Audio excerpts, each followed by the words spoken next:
Yo, what's good on YouTube? It's Lejeune here, and I'll be back at it with another video. Now, today is going to be pretty controversial. Today, I'll be talking about why I feel like the superhero gaming community is very basic. So without further ado, let's get into it. So with the recent news with the Suicide Squad game being supposedly delayed, even though it's not official, the people reporting on this are very reliable, so 9 times out of 10 it's going to end up getting delayed. And supposedly for this delay is because of the fan backlash and also they want to polish up the game. Now it's understandable with them wanting to polish up the game, but the main reason why I'm making this video is for the fan backlash. So let's go back in time. So for the past 10 to 15 years of superhero gaming, it's always been in that same single player genre for the longest. Now I find this pretty interesting because with gamers, they become very biased when developers try to do something new in the superhero genre. I'm not talking about the overall genre, I'm talking about the superhero genre. It's always met with that same quote.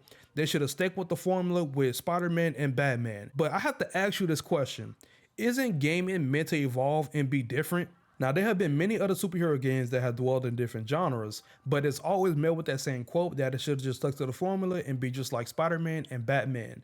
Now, there are perfect examples of this, like Marvel's Avengers, Gotham Knights, and possibly Marvel Midnight Suns. So for Marvel's Avengers, I have to say this is pretty much the most perfect live service setup that I've seen ever in my life fumbled. When you think about it, it's the Avengers. There are a lot of characters that are on the Avengers that could have been added into the game as DLC and could have had story expansions and new missions for in-game players to play, and just overall a rotation of everything that a live service does. It's legit perfect for an Avengers game, and unfortunately it fumbled. And what is the thing that you hear from this?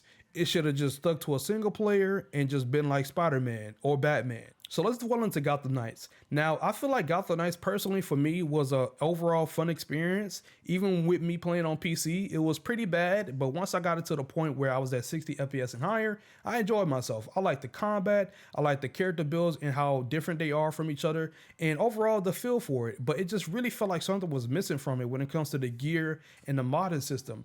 And this game had a battle to fight that was probably going to end up losing regardless because it was getting compared to the Batman series, and you pretty much can't top how much popular that is compared to Gotham Knights, with it being so different, being an RPG compared to Batman Arkham series being just a single player focused game. So it was pretty much a battle that was going to lose. And it just feel like, unfortunately, the superhero genre when it comes to gaming is just stuck in one box. If it's not a single player, just like Spider-Man and like the Arkham series for Batman, it's pretty much an L game. And tell me that I'm not right about that statement, that people don't think that.